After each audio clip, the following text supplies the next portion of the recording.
Cardenal joven en el Vaticano, caminando por los corredores de mármol del Palacio Apostólico en una húmeda noche de verano de 1503. El aire está cargado de incienso y algo más, algo que hace que tu estómago se contraiga con temor. Al acercarte a los apartamentos papales, oyes sonidos que nunca deberían resonar en el lugar más sagrado de la tierra. Risas, música y gemidos de placer se filtran desde detrás de las puertas adornadas con imágenes de santos y ángeles. Te detienes, con la mano temblorosa mientras alcanzas el pomo de bronce, sabiendo que lo que estás a punto de presenciar destrozará cada creencia que tienes sobre la santidad de la Iglesia. La puerta se abre para revelar una escena del círculo más profundo del infierno de Dante. El Papa Alejandro VI, el supuesto vicario de Cristo en la tierra, está reclinado sobre cojines de seda rodeado de cortesanas desnudas y jóvenes. El vino fluye como agua de cálices dorados, mientras los cuerpos se retuercen juntos en actos que harían sonrojar incluso al más depravado emperador romano. Pero esta no es la peor parte. En la esquina ves a una joven con ojos familiares, la misma mirada penetrante que el propio Papa. Esta es Lucrecia Borgia, su propia hija, y no está aquí como una observadora inocente. Lo que estás presenciando no es solo corrupción papal. Es la transformación sistemática del Vaticano en un palacio de placer donde los votos más sagrados se rompían cada noche, donde el Papa vivía abiertamente con múltiples amantes y donde sus propios hijos servían como instrumentos de poder político y gratificación personal. Rodrigo Borgia, quien se convirtió en Papa Alejandro VI, no solo dobló las reglas de la Iglesia Católica, las destrozó por completo, convirtiendo la sede del cristianismo en su burdel privado mientras mantenía la fachada de liderazgo sagrado. Esta es la historia de cómo la insaciable apetencia de un hombre casi destruye la Iglesia Católica desde dentro, creando escándalos tan impactantes que todavía se susurran en los corredores del Vaticano 5 siglos después. Antes de sumergirnos en estas historias olvidadas de supervivencia y sufrimiento, si disfrutas aprendiendo sobre las verdades ocultas de la historia, considera darle al botón de me gusta y suscribirte para obtener más contenido como este. Y por favor, comenta abajo para hacerme saber desde dónde estás escuchando. Para entender cómo Rodrigo Borgia se convirtió en el papa más corrupto de la historia, primero debemos entender el mundo que lo creó. El Renacimiento italiano no fue solo una época de florecimiento artístico y avance intelectual. También fue una era de caos político sin precedentes, donde la Iglesia Católica se había convertido menos en una institución espiritual que en un poder temporal, compitiendo con reyes y emperadores por el control de la política europea. La corte papal de finales del siglo XV era un nido de serpientes de ambición, intriga y corrupción, que hacía que las cortes reales medievales parecieran monasterios en comparación. Los cardenales compraban sus posiciones con oro. Los sacerdotes mantenían abiertamente amantes y se esperaba que el propio Papa fuera tanto un comandante militar y estratega político como un líder espiritual. Nacido en 1431 cerca de Valencia, Rodrigo era sobrino del Papa Calixto III, una conexión que abrió puertas en toda la jerarquía de la Iglesia. Pero fue su propia combinación de inteligencia, carisma y completa flexibilidad moral lo que le permitió ascender en las filas con una velocidad sin precedentes. A los 25 años ya era cardenal, a los 30 era uno de los hombres más poderosos de Roma. Y a lo largo de este ascenso meteórico, una cosa quedó cada vez más clara. Rodrigo Borgia no tenía intención de permitir que los votos religiosos interfirieran con sus placeres personales. El requisito de la Iglesia Católica del celibato clerical siempre había sido más honrado en el incumplimiento que en la observancia. Pero la mayoría de los sacerdotes e incluso los cardenales de alto rango al menos intentaban mantener alguna apariencia de castidad, llevando a cabo sus asuntos con discreción. Rodrigo Borgia abandonó incluso esta mínima hipocresía. Reconoció abiertamente a sus amantes, reclamó con orgullo a sus numerosos hijos y utilizó su posición eclesiástica para promover sus carreras seculares. Cuando Rodrigo finalmente logró su objetivo final de convertirse en papa en 1492, comprando la corona papal a través de una combinación de sobornos y maniobras políticas que escandalizaron incluso los estándares renacentistas de corrupción, llevó a toda su familia extensa al Vaticano. Los apartamentos papales se convirtieron en un hogar donde sus amantes vivían como reinas. Sus hijos fueron tratados como príncipes y princesas, y la distinción entre lo sagrado y lo profano desapareció por completo. La transformación del Vaticano bajo Alejandro VI no fue gradual, fue inmediata e impactante. En cuestión de meses desde su elección, la corte papal se había vuelto legendaria en toda Europa por su extravagancia, libertinaje y completo abandono de los principios cristianos. Embajadores extranjeros escribieron a casa con asombro y horror sobre lo que presenciaron durante las visitas oficiales. Incluso los políticos renacentistas endurecidos quedaron atónitos por la abierta lascivia que ahora caracterizaba el centro del mundo católico. La transformación de Alejandro VI de cardenal ambicioso a pontífice depravado comenzó casi inmediatamente después de su elección. En cuestión de semanas después de ponerse la tiara papal, Rodrigo Borgia comenzó a implementar cambios que habrían sido impensables bajo cualquier papa anterior. Su primer acto no fue abordar asuntos espirituales o la reforma de la Iglesia. En cambio, ordenó la construcción de apartamentos lujosos dentro del Vaticano, específicamente diseñados para entretener a su creciente colección de amantes. Estos no eran simples dormitorios. Eran suites elaboradas, decoradas con frescos eróticos, pintados por algunos de los mejores artistas del Renacimiento italiano, que fueron pagados con enormes sumas para crear obras que celebraban el placer físico en lugar de la devoción espiritual. Las paredes representaban escenas de la mitología pagana, donde dioses y diosas participaban en actos que habrían enorgullecido a los antiguos libertinos romanos. Los visitantes de estas cámaras informaron haber visto imágenes tan explícitamente sexuales que parecían diseñadas más para inflamar el deseo que para inspirar la contemplación religiosa.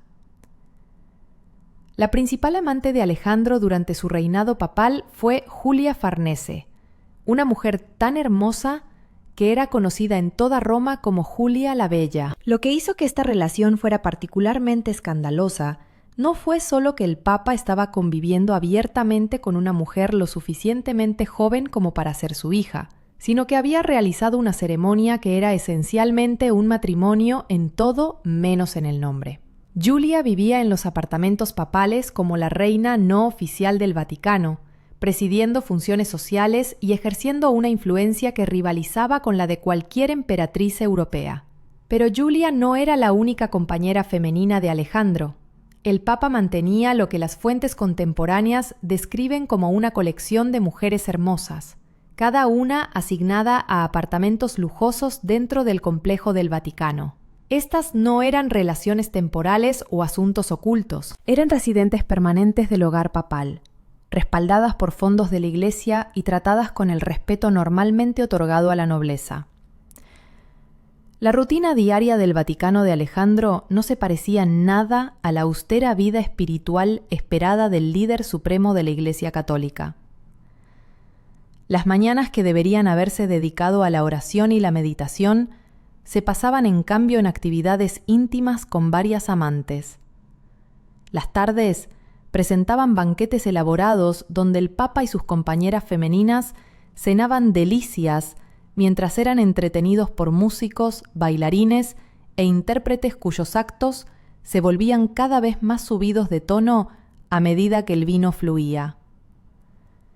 Pero el verdadero horror del papado de Alejandro no fue solo su libertinaje personal, fue cómo corrompió sistemáticamente a todos los que le rodeaban, creando una cultura de licencia sexual que infectó a toda la jerarquía del Vaticano. Se esperaba que los cardenales que querían mantener el favor del Papa proporcionaran compañeras jóvenes y hermosas para el entretenimiento papal. Los obispos que buscaban ascenso Aprendieron que su conocimiento teológico importaba menos que su capacidad para conseguir mujeres atractivas para las funciones del Vaticano. El famoso banquete de castañas del Papa en octubre de 1501 representa el nadir absoluto de la corrupción papal. Los relatos contemporáneos describen una noche donde 50 cortesanas fueron invitadas a los apartamentos papales para lo que ostensiblemente era una celebración de la cosecha. Lo que realmente ocurrió fue una competencia elaborada donde mujeres desnudas se arrastraban por el suelo recogiendo castañas mientras el Papa y sus invitados apostaban por su actuación. La noche concluyó con varias actividades íntimas realizadas a plena vista de la corte papal, con el propio Alejandro sirviendo como participante y juez. Esta no fue una fiesta privada que se salió de control. Fue un evento cuidadosamente planificado, diseñado para demostrar el completo rechazo del Papa a la moralidad cristiana. Se enviaron invitaciones a dignatarios extranjeros y funcionarios de la Iglesia, haciendo el libertinaje una cuestión de política papal oficial en lugar de debilidad personal. El mensaje fue claro. Bajo Alejandro VI, el Vaticano celebraría el placer físico en lugar de la disciplina espiritual. El impacto psicológico en el personal del Vaticano fue devastador. Sacerdotes y funcionarios de la Iglesia que habían dedicado sus vidas a servir a Dios se encontraron cómplices en actividades que violaban cada principio que consideraban sagrado. Algunos huyeron de Roma por completo, abandonando sus puestos en lugar de participar en la corrupción sistemática de su fe. Otros se adaptaron, aprendiendo a compartimentar sus creencias y tratar su trabajo como un trabajo secular, en lugar de una vocación religiosa. Las víctimas más trágicas fueron las jóvenes atraídas a la red de corrupción de Alejandro. Muchas provenían de familias pobres que vieron la asociación con la corte papal como una oportunidad de avance. Llegaron como inocentes buscando patrocinio y protección, solo para descubrir que su belleza y juventud las convertían en productos para ser intercambiados entre los poderosos del Vaticano. La corrupción del Vaticano de Alejandro VI no fue un fenómeno aislado, sino la culminación de problemas sistémicos que habían estado latentes dentro de la Iglesia Católica durante generaciones. Para entender cómo el papado pudo caer tan completamente en la bancarrota moral, debemos examinar las estructuras institucionales que permitieron e incluso fomentaron tal comportamiento. La raíz del problema radica en la transformación de la Iglesia de una institución espiritual en un poder temporal que ejerce una enorme influencia política y económica. A finales del siglo XV, el Papa no era solo el líder de los cristianos católicos en todo el mundo. También era el gobernante de los estados papales, comandante de ejércitos y jefe de una de las redes diplomáticas más sofisticadas de Europa. Esta concentración de poder atrajo a hombres cuyas motivaciones eran más políticas que espirituales. El proceso de elección papal en sí mismo se había corrompido por completo, transformado en una subasta donde la corona papal iba al mejor postor. La propia elección de Alejandro VI en 1492 involucró sobornos tan extensos y descarados que escandalizaron incluso los estándares renacentistas de corrupción. Fuentes contemporáneas documentan cómo Rodrigo Borgia compró sistemáticamente los votos de los cardenales a través de una combinación de pagos en efectivo, promesas políticas y ofertas de puestos lucrativos en la Iglesia para sus familiares. Este sistema de simonía, la compra y venta de cargos religiosos, creó una jerarquía eclesiástica sin un compromiso genuino con los valores cristianos. Los cardenales que habían comprado sus posiciones naturalmente buscaron recuperar sus inversiones a través de una corrupción similar, creando un esquema piramidal de decadencia moral que se extendió por toda la estructura de la Iglesia. En la época de Alejandro, prácticamente todos los puestos significativos dentro de la Iglesia Católica estaban a la venta. La situación política internacional facilitó aún más la corrupción papal al crear un mercado para la influencia de la Iglesia entre las potencias europeas competidoras. Francia, España y las diversas ciudades-estado italianas buscaron el apoyo papal para sus objetivos políticos y estaban dispuestas a pagar enormes sumas por ello. Alejandro VI perfeccionó el arte de enfrentar a estos poderes entre sí, vendiendo el respaldo papal a múltiples bandos simultáneamente mientras se enriquecía a sí mismo y a su familia con las ganancias. Quizás lo más insidioso es que la corrupción de la corte papal fue facilitada por una cultura de ceguera voluntaria entre aquellos que podrían haberse opuesto a ella. Los monarcas europeos, que deberían haberse escandalizado por el comportamiento de Alejandro, en cambio, encontraron su amoralidad útil para sus propios propósitos. Un papa que violaba abiertamente sus votos no estaba en posición de criticar las fallas morales de los gobernantes seculares, creando una relación mutuamente beneficiosa basada en la hipocresía compartida. La estructura financiera del Vaticano también contribuyó a la corrupción sistemática. Los enormes gastos de mantener el esplendor papal requerían una recaudación de fondos constante a través de medios cada vez más creativos. La venta de indulgencias, cargos eclesiásticos e incluso dispensaciones para actividades prohibidas se convirtieron en fuentes de ingresos rutinarias. Bajo Alejandro, el Vaticano operaba esencialmente como un negocio donde los servicios espirituales eran productos para ser vendidos al mejor postor. Lo más trágico es que la propia teología de la Iglesia proporcionó justificación para el exceso papal a través de la doctrina de la infalibilidad papal. Si el Papa era el representante de Dios en la tierra, entonces sus acciones debían ser sancionadas divinamente independientemente de cómo aparecieran ante los meros mortales. Esta cobertura teológica permitió a Alejandro y sus partidarios enmarcar incluso la corrupción más atroz como una misteriosa voluntad divina que los humanos ordinarios no podían esperar comprender. Déjame contarte sobre 3 individuos cuyas vidas fueron cambiadas para siempre por el reinado de corrupción de Alejandro VI. Cada uno representa un aspecto diferente de cómo la depravación papal destruyó vidas inocentes y corrompió los cimientos mismos de la Iglesia Católica. La primera es Julia Farnese, que entró en la vida de Alejandro cuando apenas tenía 18 años, una joven impresionante de una ambiciosa familia romana. Julia había sido casada con Orsino Orsini, pero su marido resultó ser poco más que una ficción conveniente. En cuestión de meses, desde el matrimonio, quedó claro que el verdadero propósito de Julia era servir como la principal amante de Alejandro. Con el consentimiento e incluso el estímulo de su marido, la transformación de Julia de novia inocente a concubina papal revela la forma sistemática en que Alejandro corrompió a todos los que le rodeaban.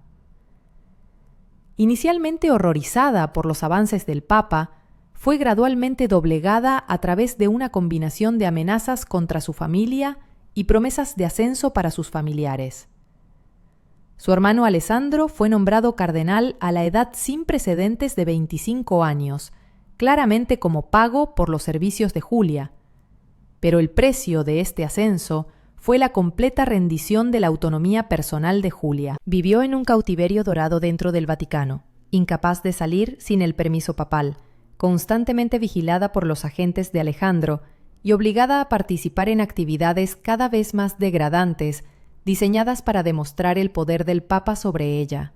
Las crónicas de la época cuentan cómo Alejandro exhibía a Julia como un trofeo durante las recepciones diplomáticas, haciendo comentarios groseros sobre su belleza y su desempeño íntimo frente a embajadores extranjeros. El impacto psicológico en Julia fue enorme. Cartas descubiertas en archivos vaticanos siglos después revelan a una mujer luchando por mantener su cordura mientras estaba atrapada en una situación de la que no podía escapar.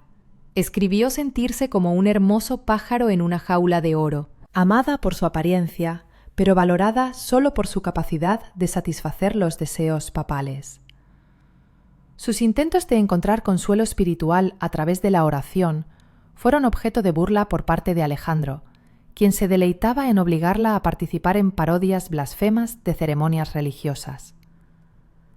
La segunda víctima fue el cardenal Giovanni Borgia, el propio hijo de Alejandro, cuya historia ilustra cómo la corrupción del Papa se extendió incluso a su trato hacia sus hijos.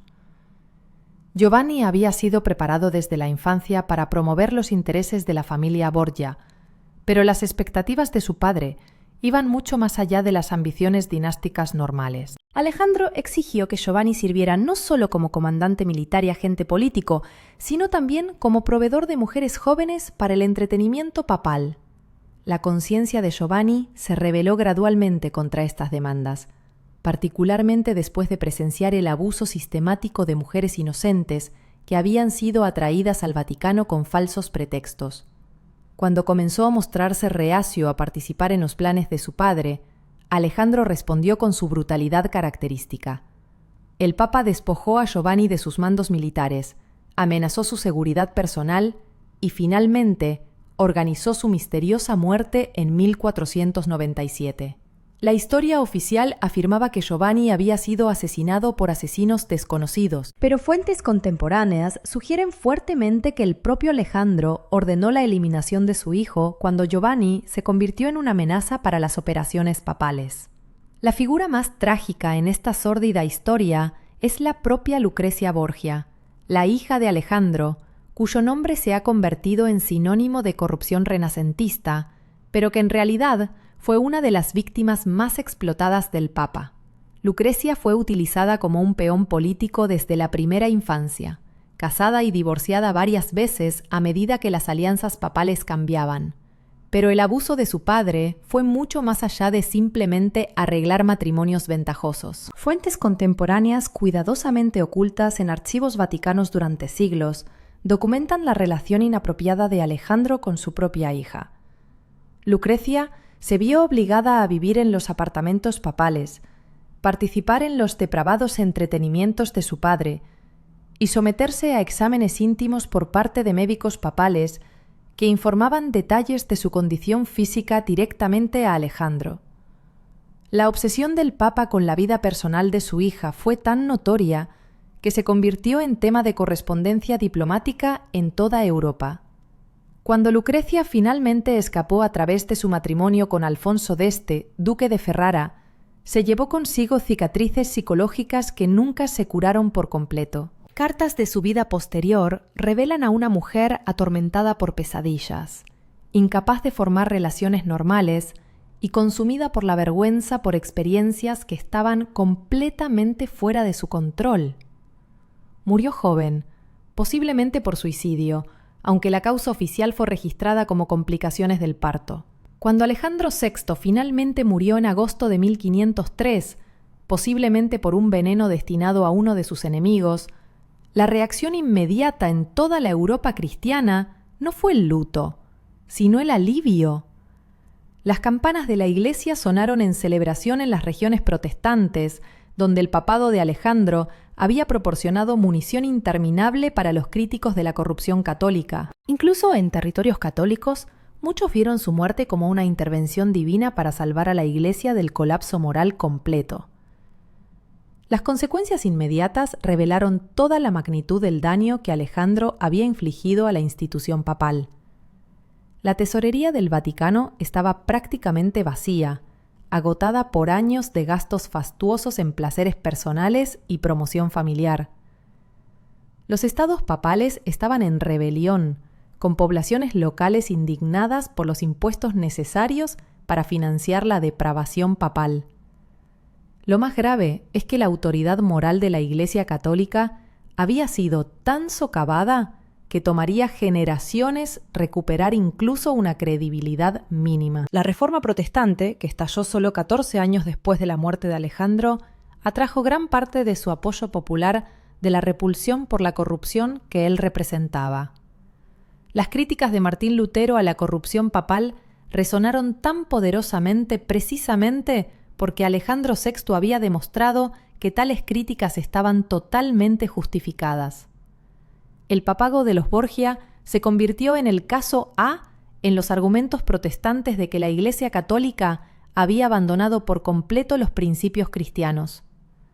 Sin embargo, la respuesta de la Iglesia a esta crisis revela las fuerzas institucionales que habían permitido el ascenso de Alejandro en primer lugar. En lugar de reconocer la corrupción sistemática que había hecho posible su reinado, los funcionarios de la Iglesia comenzaron un elaborado encubrimiento diseñado para minimizar el escándalo.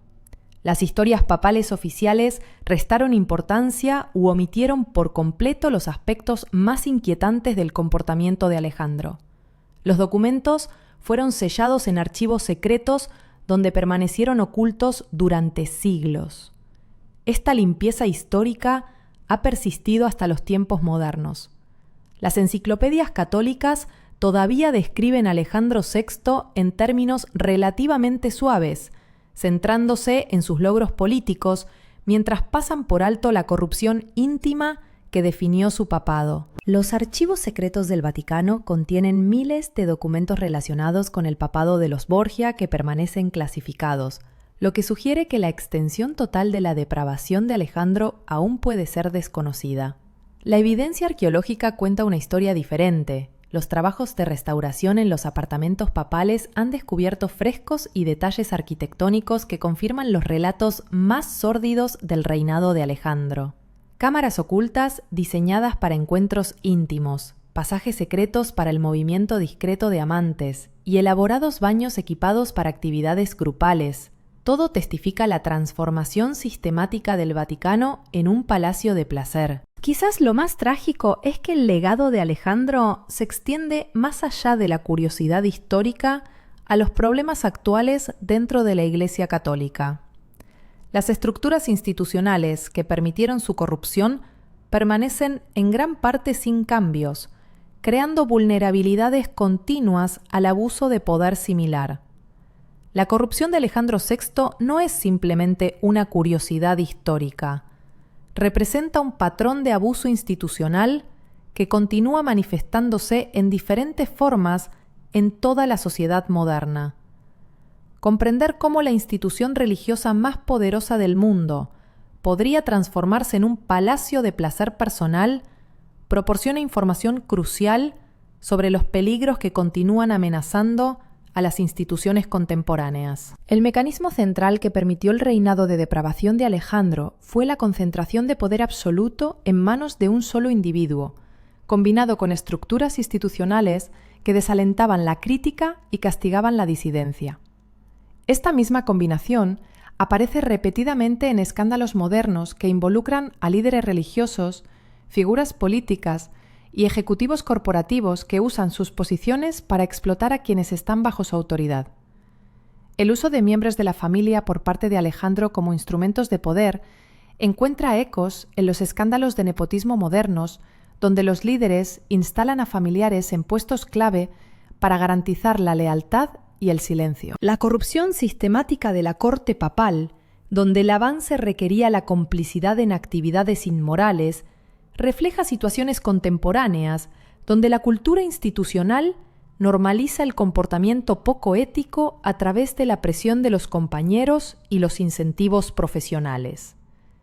Quizás lo más inquietante es que la capacidad de Alejandro para mantener el apoyo público a pesar de la corrupción obvia demuestra cómo los líderes carismáticos pueden manipular la opinión pública a través de una cuidadosa propaganda y el uso estratégico de beneficios para los partidarios. Sus lujosos gastos en entretenimientos públicos y proyectos arquitectónicos crearon una circunscripción que pasó por alto sus fracasos personales a cambio de beneficios materiales. La voluntad de la comunidad internacional de trabajar con Alejandro, a pesar del conocimiento de su corrupción, refleja patrones continuos donde los intereses geopolíticos anulan las consideraciones morales. Así como los monarcas del Renacimiento encontraron útil al Papa Borgia para sus objetivos políticos, los gobiernos modernos a menudo mantienen relaciones con líderes corruptos cuando sirve a sus intereses estratégicos. Lo más importante es que la historia de Alejandro demuestra cuán rápido pueden colapsar las normas institucionales cuando el liderazgo abandona las restricciones éticas. La transformación del Vaticano de centro espiritual a palacio de placer ocurrió en cuestión de meses, mostrando cuán rápido puede extenderse la corrupción a través de incluso las instituciones más establecidas cuando se eliminan las salvaguardias adecuadas. Regresa conmigo ahora a ese joven cardenal caminando por los corredores del Vaticano, presenciando la destrucción de todo lo que consideraba sagrado. En ese momento de horrorizada revelación, representa más que solo la crisis de fe de un hombre. Él encarna el quebrantamiento de la base moral de una institución y el costo humano del poder desenfrenado. El reinado de Alejandro VI como el papa más pervertido de la historia no se trataba solo de los apetitos íntimos de un hombre, se trataba de la corrupción sistemática de una institución en la que millones confiaban para la guía espiritual. Las mujeres que sufrieron en sus cámaras privadas, los niños utilizados como peones políticos y los fieles cuya confianza fue traicionada, todos pagaron el precio por un sistema que valoraba el poder por encima del principio. El Papa, que debería haber sido el guardián de la moralidad cristiana, se convirtió en su mayor destructor. El hombre que afirmaba representar a Dios en la tierra transformó el Vaticano en un burdel mientras mantenía la fachada de liderazgo santo.